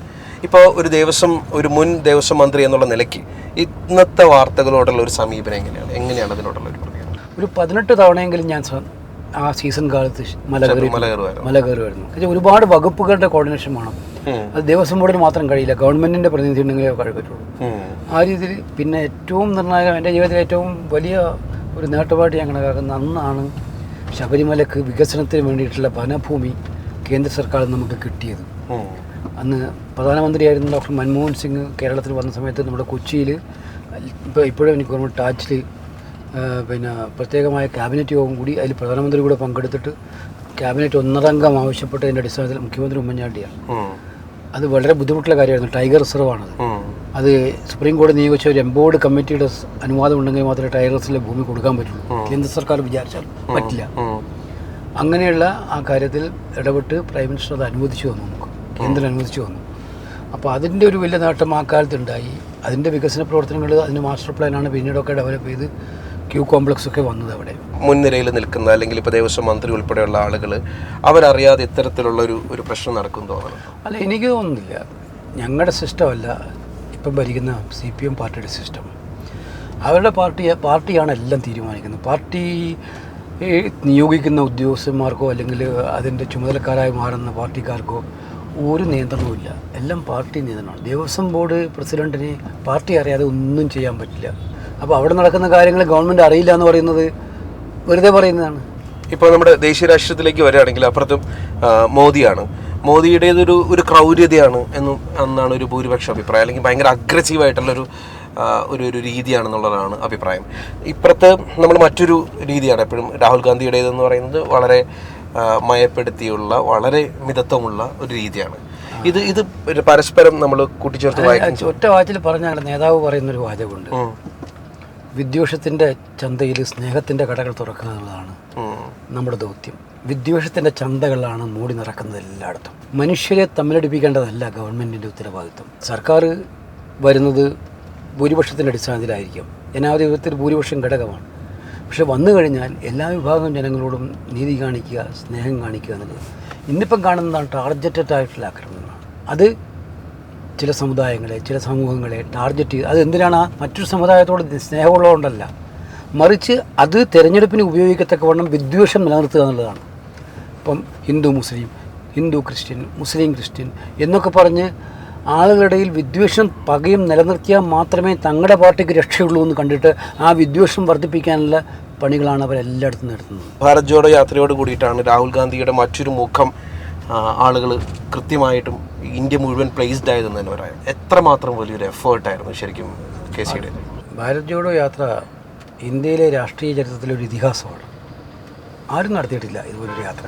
ചില യാത്രകൾ നടത്തിയിട്ടുണ്ട്, ഇല്ലെന്ന് ഞാൻ പറയുന്നത്. പക്ഷേ കന്യാകുമാരി മുതൽ കാശ്മീർ വരെ ഒറ്റ സ്ട്രെച്ചിൽ 4200 കിലോമീറ്ററുകൾ കാൽനടയായി യാത്ര ചെയ്യുക എന്നുള്ള ഒരു ബൃഹത്തായിട്ടുള്ള ഐതിഹാസിക പരിപാടി. അതിനിടയിൽ 10,000-കണക്കിന് ആളുകളുമായിട്ട് ഇൻട്രാക്ട് ചെയ്യുക, അവരുമായിട്ട് സംവേദിക്കുക. സത്യത്തിൽ എന്തുമാത്രം തെറ്റായ കാര്യമാണ് ഈ പ്രചരിപ്പിക്കുന്നതെന്ന് ഒരു സെക്കൻഡ് രാഹുൽ ഗാന്ധിയോട് സംസാരിച്ച ആൾക്ക് ബോധ്യപ്പെടും. അതിലൂടെ അവിടെയാണ് ഞങ്ങളുടെ വിജയം, ഭാരത് ജോഡോ യാത്രയുടെ വിജയം. അങ്ങനെ ഉണ്ടാക്കിയ ഒരു ഇമേജിനെയാണ് ഈ യാത്രയിലൂടെ ഞങ്ങൾ തകർത്ത് കളഞ്ഞത്. കാരണം ഇൻട്രാക്ട് ചെയ്ത 10,000-കണക്കിന് ആളുകൾ ഇൻട്രാക്ട് ചെയ്ത് കഴിഞ്ഞ് തിരിച്ചു വരുമ്പോൾ ഇയാളെത്ര സിമ്പിളാണ്, ഇയാളെത്ര നോളജബിളാണ്, ഇയാൾക്ക് അറിയാത്ത കാര്യങ്ങളൊന്നുമില്ലല്ലോ. ഏത് വിഷയം എടുത്താലും ആ വിഷയത്തിന് അദ്ദേഹത്തിന് മറുപടി ഉണ്ടല്ലോ, അദ്ദേഹം അത് നന്നായിട്ട് പഠിച്ചിട്ടുണ്ടല്ലോ. അത് ഫിലോസഫി ആണെങ്കിൽ ഫിലോസഫി, റിലീജിയൻ ആണെങ്കിൽ റിലീജിയൻ, അത് ടെക്നോളജി ആണെങ്കിൽ ടെക്നോളജി, വാഹനങ്ങളുടെ കാര്യമാണെങ്കിൽ വാഹനങ്ങളുടെ കാര്യം, ഏത് കാര്യം എടുത്ത് നോക്കിയോ ആ ഒരു കാര്യത്തിൽ എല്ലാത്തിലും അദ്ദേഹത്തിന് അറിവുണ്ട്, അദ്ദേഹം മനസ്സിലാക്കിയിട്ടുണ്ട്, അദ്ദേഹത്തിൻ്റെതായ കാഴ്ചപ്പാടുകളുണ്ട്. അതുപോലെ തന്നെ അദ്ദേഹത്തിൻ്റെ സിംപ്ലിസിറ്റിയും ഹ്യൂമിനിറ്റിയും ഒന്നിച്ച് ചേർത്ത് നിർത്താനുള്ള ഒരു മനസ്സും. ഒരുപാട് പ്രതിസന്ധികൾ നേരിട്ടാണ് കാരണം എന്ന് വെച്ചാൽ പിന്നെ നല്ല ചൂടുകാലത്താണ് തുടങ്ങിയത് കേരളത്തിൽ, പിന്നെ മഴയായി, പിന്നെ തണുപ്പായി, മഞ്ഞായി. കാശ്മീരിലെത്തിയപ്പോൾ മഞ്ഞു മലകളുടെ ഇടയിലാണ് ഈ ഡിഫറൻറ്റ് കാലാവസ്ഥയിൽ ഡിഫറൻറ്റ് അവസ്ഥയിൽ യാത്ര ചെയ്തുകൊണ്ടിരിക്കുക. പിന്നെ രാഹുൽ ഗാന്ധി നടക്കുന്ന യാത്രയാണ്. ദിവസം ഞങ്ങൾക്ക് അന്നുണ്ടായിരുന്ന എല്ലാവരും പറഞ്ഞെന്താണ്, ഇത് കേരളത്തിൽ കുറച്ച് വിജയിക്കും കോൺഗ്രസ് ഒക്കെ ഉള്ളതുകൊണ്ട്, കേരളം വിട്ട ഈ യാത്രയിൽ ആരും കാണാനുണ്ടാവില്ല. അപ്പോൾ ഓരോ പോയിന്റിലേക്കും നമ്മൾ മുൻകൂട്ടി പോയി അവിടെ അറേഞ്ച്മെൻറ്റ് നടത്തും. ഇപ്പം മറ്റന്നാൾ യാത്ര വരുന്നിടത്ത് ഇന്ന് പോയിട്ട് നേരിട്ട് പോയിട്ട് നടക്കുന്നതോടൊപ്പം തന്നെ അവിടെ പോയി നമുക്ക് തയ്യാറെടുപ്പ് നടത്തണം. ഇത്രയും വലിയ പാരഫെർണലി ഉണ്ടാക്കണം. ഇത്രയും വരുന്ന യാത്രക്കാർക്ക് താമസ സൗകര്യം, അവർക്ക് ഭക്ഷണം, അവരുടെ മറ്റു കാര്യങ്ങളെല്ലാം നോക്കണം. ഞങ്ങളുടെ ആയി പോകുന്ന കണ്ടെയ്നറൊക്കെ പാർക്ക് ചെയ്യാൻ വേണം. രാത്രി കിടന്നുറങ്ങുന്ന അവിടെ തന്നെയാണ്, ആ വണ്ടിയിൽ തന്നെയാണ്. ഇത് അപ്പോൾ അതിനുള്ള വലിയ വലിയ നിരയുണ്ട്. ഞങ്ങൾക്ക് സഹായിക്കാനൊരു ടീമുണ്ടായിരുന്നു. പക്ഷേ ഇതിൻ്റെയൊക്കെ പൊളിറ്റിക്കൽ കോർഡിനേഷൻ എന്ന് പറയുന്നതിനകത്ത് വലിയ ഉത്തരവാദിത്തമായിരുന്നു. ദൈവസഹായത്തിൽ എല്ലാം ഭംഗിയായി ആ യാത്ര ഇന്ത്യൻ ചരിത്രത്തിലെ ഒരു ഇതിഹാസമായി മാറുന്ന കാഴ്ചയാണ്. എനിക്ക് അതിൻ്റെ ഭാഗമാകാൻ കഴിഞ്ഞു എന്ന് പറയുന്നത് എൻ്റെ പൊളിറ്റിക്കൽ ലൈഫിലെ ഏറ്റവും വലിയ അനുഭവം ഏതെന്ന് ചോദിച്ചാൽ ഒറ്റ വാക്കിൽ മറുപടി ഭാരത് ജോഡോ യാത്രയാണ്. ഇന്നിപ്പോൾ നമുക്ക് 10,000 ലക്ഷങ്ങളായിരുന്നു ഓരോ സ്ഥലത്തും അണിനിരുന്നത് യാത്രയിൽ. കേരളത്തിലുള്ളവർക്ക് അല്ലെങ്കിൽ മലയാളിക്ക് രാഹുൽ ഗാന്ധിക്ക് വോട്ട് ചെയ്യാൻ കഴിയുമെന്ന് ഒരിക്കലും നമ്മളൊരു കാലത്ത് വിചാരിച്ചിട്ടുണ്ടായിരുന്നില്ല. പക്ഷേ അത് നടന്നത് വയനാട്ടിൽ നമ്മൾ കണ്ടു. സൗത്ത് ഇന്ത്യയിൽ കൂടി രാഹുൽജി മത്സരിക്കണം എന്നുള്ള ചിന്ത മുൻപ് മത്സരിച്ചിരുന്നു. ഇന്ദിരാജി മത്സരിച്ചിരുന്നു. 2 മണ്ഡലങ്ങളിൽ മത്സരിക്കുമ്പോൾ ഒരു മണ്ഡലം സൗത്ത് ഇന്ത്യയിലും. അപ്പോൾ അന്ന് ഞങ്ങൾ ആലോചിച്ചപ്പോൾ 2019 സൗത്ത് ഇന്ത്യയിലും കൂടെ മത്സരിക്കണമെന്ന് ആലോചിച്ചു. അപ്പോൾ ആലോചിച്ചപ്പോൾ അങ്ങനെ ഒരു മണ്ഡലം നോക്കിയപ്പോൾ നമുക്കൊരു നിർഭാഗ്യവശാൽ നമ്മുടെ ഏറ്റവും വലിയ സഹപ്രവർത്തനമായിരുന്ന MI ഷാനവാസിൻ്റെ നിര്യാണത്ത് മൂലം വേക്കൻ്റായ ഒരു മണ്ഡലമാണ് വയനാട്. അപ്പോൾ ആരും മാറ്റിയിട്ട് അവിടെ ഒരാളെ കൊണ്ടുവരേണ്ട കാര്യമില്ല. That is vacant. അപ്പോൾ അങ്ങനെയുള്ള ഒരു കണ്ടെത്തലിലാണ് വയനാട് മത്സരിക്കാൻ തീരുമാനിക്കുന്നത് നമ്മൾ എന്നാദ്യം. ഇപ്പോൾ കേരളത്തിൽ അടുത്ത ഇലക്ഷൻ വരാൻ പോവുകയാണ്. ഇപ്പോൾ തദ്ദേശീയ തെരഞ്ഞെടുപ്പ് നടന്നു കഴിഞ്ഞപ്പോൾ തന്നെ നമ്മൾ അടുത്ത ഇലക്ഷനിലേക്ക് കയറുകയാണ്. ഈ പ്രാവശ്യത്തെ ഒരു കോൺഗ്രസിൻ്റെ ഒരു പ്രതീക്ഷയെ കുറിച്ചിട്ട് പങ്കുവയ്ക്കുകയാണെങ്കിൽ കോൺഗ്രസ് നല്ല ഭൂരിപക്ഷത്തോടെ മന്ത്രിസഭ ഉണ്ടാക്കും. ഇപ്പോൾ നമ്മുടെ കേരളത്തിലെ സാഹചര്യത്തിലേക്ക് വരികയാണെങ്കിൽ ഒരു മുഖ്യമന്ത്രി സ്ഥാനാർത്ഥിയെ ഉയർത്തി കാണിക്കാനുള്ള സാധ്യത ഇപ്പോഴും നിലനിൽക്കുന്നുണ്ടോ, അതോ രാഷ്ട്രീയത്തിൽ ഞങ്ങൾ മുഖ്യമന്ത്രി സ്ഥാനാർത്ഥിയെ ഉയർത്തി കാണിക്കാറില്ല? നമുക്ക് പ്രതീക്ഷിക്കാമോ നമുക്ക് KC വേണുഗോപാൽ മുഖ്യമന്ത്രി? അങ്ങനെ പ്രതീക്ഷിക്കേണ്ടായി. കാരണം ഞാൻ നിൽക്കുന്നത് എൻ്റെ പാർട്ടിയെ ജയിപ്പിക്കുക, UDFിൻ്റെ നേതൃത്വമുള്ള ഒരു കോൺഗ്രസ് മുഖ്യമന്ത്രിയെ ഉണ്ടാക്കാൻ വേണ്ടി അഹോരാത്രം പണിയെടുക്കുക എന്നുള്ളതാണ് എൻ്റെ ദൗത്യം. ഞാൻ മുഖ്യമന്ത്രിയാകാൻ വേണ്ടി സ്വയം ഇറങ്ങിത്തിരിക്കുക എന്നുള്ളതല്ല എൻ്റെ ദൗത്യം. എൻ്റെ ദൗത്യം വളരെ ക്ലിയറാണ്. എൻ്റെ പാർട്ടിയെ, എൻ്റെ മുന്നണിയെ അധികാരത്തിൽ കൊണ്ടുവരിക, അവിടെ ഒരു മുഖ്യമന്ത്രിയെ ഉണ്ടാക്കുക എന്നുള്ളതാണ്. ഞാൻ അല്ലെങ്കിലും കേരളത്തിൽ വരാറുണ്ട്. പക്ഷെ ഇപ്പോൾ ഈ ഇലക്ഷൻ തിരഞ്ഞെടുപ്പല്ലേ, നാട്ടിലെ പഞ്ചായത്തിലെ മെമ്പർമാരും വാർഡ് മെമ്പർമാരും ബ്ലോക്ക് മെമ്പർമാരും ജില്ലാ പഞ്ചായത്തിലേക്കും അതുപോലെ തന്നെ മുനിസിപ്പൽ കോർപ്പറേഷനിലൊക്കെ മത്സരിക്കുമ്പോൾ അവരുടെ ഇലക്ഷനിൽ നമ്മളതിൻ്റെ ഒരു ഭാഗവാക്കാവുക എന്ന് പറയുന്നത് ഈ സംസ്ഥാനത്തുള്ളൊരു കോൺഗ്രസ്സുകാരൻ എന്നുള്ള എൻ്റെ ചുമതലയല്ലേ. അപ്പോൾ ഈ കാലഘട്ടത്തിൽ കുറച്ച് കൂടുതൽ സമയം ചിലവഴിക്കേണ്ടി വരും. അത് ഒരു സ്വാഭാവികമായിട്ടുള്ള കാര്യമാണ്. അതിലൊരു വേറെ അജണ്ട ഇല്ല. ഇപ്പം കേരള രാഷ്ട്രീയത്തിലാണെങ്കിൽ വേണുഗോപാലിനെ കുറിച്ചിട്ട് ആളുകൾ പലതരത്തിലുള്ള സംസാരങ്ങളാണ്. ഏറ്റവും ലാസ്റ്റ് കേട്ടത് ട്രോജൻ കുതിര എന്നുള്ളതാണ്. ഇത്തരം വിമർശനങ്ങളെ എങ്ങനെയാണ് നേരിടുന്നത്? ഇത്തരം പറയുന്നതൊക്കെ തന്നെ ആരോപണത്തിന് വേണ്ടി പറയുന്നതാണെന്ന് ആർക്കും അറിയാത്തത്. അത് പുച്ഛിച്ച് തള്ളുക, ചിരിച്ചു തള്ളുക, പുച്ഛിക്കുന്നതിനേക്കാൾ ചിരിച്ചു തള്ളുക, അതിന് അത്രേ വില കൊടുക്കേണ്ട കാര്യമുള്ളൂ. അതൊക്കെ ഈ തൂവൽ അവർക്ക് വരുന്നതുകൊണ്ട് അത് പേടിച്ചിട്ട് മുൻകൂർ ജാമ്യം നേടാനുള്ള ശ്രമമാണ് ഇങ്ങോട്ട് തട്ടുന്നത് ആ പന്ത്. സാധാരണ ഈ പാൻ ഇന്ത്യൻ സ്റ്റാർ എന്നൊക്കെ പറയും, നമ്മൾ സിനിമയിൽ മാത്രം ഉപയോഗിക്കുന്ന ഇതാണ്. ഇത് ഒരേ സമയം ഒരു അലങ്കാരവുമാണ്, അതേസമയം ഒരു വലിയ മുൾക്കിരീടമാണ്. കാരണം കേരളത്തിലെ മാത്രം കാര്യങ്ങളിലല്ല, ബീഹാറിൽ തോറ്റാലും ഒറീസയിൽ തോറ്റാലും ആസാമിൽ തോറ്റാലും ഒക്കെ ഉത്തരം പറയേണ്ട ഒരാളായിട്ട് KC മാറുന്നു. സംഘടനാപരമായ ഉത്തരവാദിത്വത്തിന്റെ ഫലമാണ്. കാത്തിരിക്കുകയാണ് എവിടെയെങ്കിലും തോക്കാനായിട്ട്. അപ്പോൾ ഇയാളെ ഒന്ന് കുറ്റപ്പെടുത്താലോ. ബീഹാറിലെ ഇലക്ഷൻ RJD അല്ലേ നയിക്കുന്നത്. കോൺഗ്രസ് മത്സരിക്കുന്ന 55 സീറ്റിൽ, RJD മത്സരിക്കുന്ന 150 സീറ്റിൽ. 0.6% വോട്ടാണ് കമ്മ്യൂണിസ്റ്റ് പാർട്ടിയുടെ. എല്ലാം കൂടെ എടുത്താൽ 1% വോട്ട് പോലും ഇല്ല. എല്ലാവരും കൂടെ എടുത്താൽ അവർ 35 സീറ്റിൽ മത്സരിച്ചിട്ടുണ്ട്. അവിടെ കോൺഗ്രസ് 55 സീറ്റ് മത്സരിക്കുമ്പോൾ 6 മാസം മുമ്പേ തന്നെ വലിയ മുന്നൊരുക്കങ്ങളാണ് ബീഹാർ ഇലക്ഷൻ നമ്മൾ നടത്തിയത്. അവിടെ നടന്നത് എന്താണ്? കഴിഞ്ഞ ദിവസം ധ്രുവാട്ടി, നിങ്ങൾക്കറിയാലോ ധ്രുവാട്ടി, വീഡിയോ ഉണ്ടൊക്കെ. അദ്ദേഹം തെളിവുകളടക്കം കൊണ്ടുവന്ന് പറഞ്ഞില്ലേ, തിരഞ്ഞെടുപ്പ് ഹൈജാക്ക് ചെയ്തതാണ്, അട്ടിമറിച്ചതാണ്, റിഗ്ഗിംഗ് ആണ് നടന്നിരിക്കുന്നത്. എല്ലാ മാനദണ്ഡങ്ങളെയും കാറ്റിൽ പറത്തിയിട്ട്. ഇത് അയാൾ മാത്രമല്ല, അവിടെ പോയ എല്ലാവർക്കും അറിയാം ബീഹാറിൽ നടന്നത് ഇതാണെന്ന്. ഒരു കോൺഗ്രസിന് ഒരു സ്മേവിലാസം പോലും ഉണ്ടാവില്ല പറഞ്ഞിടത്തില്ലേ ലോക്സഭയിൽ 101 അംഗങ്ങളുമായിട്ട് കോൺഗ്രസ് വന്നത്. തെലങ്കാനയിലും കർണാടകത്തിലും ജയിച്ചല്ലോ. അപ്പോൾ ജയത്തിൻ്റെ ഉത്തരവാദിത്വം ക്രെഡിറ്റൊന്നും ആരും എനിക്ക് തരാം, എനിക്ക് വേണ്ടെന്നാണ്. അത് എൻ്റെ ക്രെഡിറ്റായിട്ട് ഞാൻ അവകാശപ്പെടുന്നുമില്ല. പക്ഷെ തോൽവി ഉണ്ടാകുമ്പോൾ തിരഞ്ഞു പിടിച്ചിട്ട് ആക്രമിക്കുക, വിമർശിക്കുന്നതിൽ ഒരു തെറ്റുമില്ല. അതൊരു ഡിസൈനാണ്. അത് പെർമനൻ്റായി സെറ്റ് ചെയ്തിരിക്കുന്ന ഒരു ഡിസൈനാണ്. അത് ഇയാളെ ആക്രമിക്കണം, ഏത് വിധനെയും ആക്രമിക്കണം എന്ന് പറഞ്ഞിട്ടുള്ള ഡിസൈൻ. അത് അവർക്ക് മനസ്സിന് സന്തോഷം ഉണ്ടാകുന്നെങ്കിൽ, അല്ലെങ്കിൽ ഏതെങ്കിലും പദ്ധതിയുടെ ഭാഗമായിട്ട് അവർക്ക് എന്തെങ്കിലും കിട്ടുന്നുണ്ട്, അവർ കിട്ടിക്കോട്ടെ. ഞാനിതിപ്പോൾ പറയാൻ പറ്റും. എനിക്കിതിനൊന്നും എന്നെ ബാധിക്കില്ല എന്ന് പറയുന്ന കാര്യം. ഒരു സ്ഥാനത്തോടും താങ്കൾ നേരത്തെ ചോദിച്ചല്ലോ മുഖ്യമന്ത്രി ആകണമെന്നുള്ളത്. ഈ ഒരു സ്ഥാനത്തോടും അമിതമായ സ്നേഹമോ ആർത്തിയോ ഒന്നുമുള്ള ആളല്ല ഞാൻ. ഞാനൊരു സാധാരണ പ്രവർത്തകനായിട്ട് ഇത്രയും വരെ എത്തി. എൻ്റെ പാർട്ടി എന്നെ അംഗീകരിച്ചു. I am happy with. എനിക്ക് തോന്നുന്നു കറക്റ്റ് സമയത്ത് തന്നെയാണ്. നമ്മൾ ക്യാമറ അങ്ങോട്ടൊന്ന് തിരിച്ചു കഴിഞ്ഞാൽ KC വേണുഗോപാലിനെ കാത്തിരിക്കുന്ന ഒരു വലിയ ജനക്കൂട്ടം ഇപ്പോൾ നമ്മുടെ മുമ്പിലുണ്ട്. സ്വർണം ചമ്പാക്കി മാറ്റിക്കൊണ്ടിരിക്കുമായിരുന്നു. ഹൈക്കോടതി ഇടപെട്ടില്ലായിരുന്നെങ്കിൽ ഈ അറസ്റ്റ് നടക്കില്ലായിരുന്നു. ഇനിയും അറസ്റ്റുകൾ നടക്കും, ഇനിയും കുറ്റവാളികൾ പുറത്തു വരും. പക്ഷേ ഈ കൊണ്ടുപോയ സ്വർണം കൂടി തിരിച്ചു കൊണ്ടുവരണം. ഇതാണ് ആളുകൾ ആവശ്യപ്പെടുന്നത്.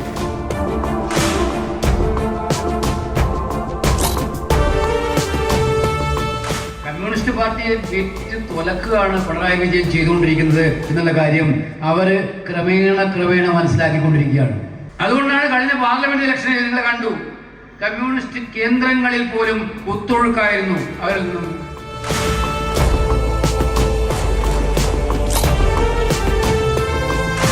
നമ്മുടെ ലോകത്തിലെ പിഞ്ചു കുട്ടികളുടെ മനസ്സിനകത്തേക്ക് വർഗീയ വിഷം വമിപ്പിക്കാൻ നമ്മുടെ ചരിത്രത്തെ വളച്ചൊടിച്ചുകൊണ്ട് ചരിത്രത്തെ മാറ്റുന്നതിന് വേണ്ടിയുള്ള ശ്രമങ്ങളാണ് PMC പദ്ധതിയിൽ അവർ നടപ്പിലാക്കുന്നത്.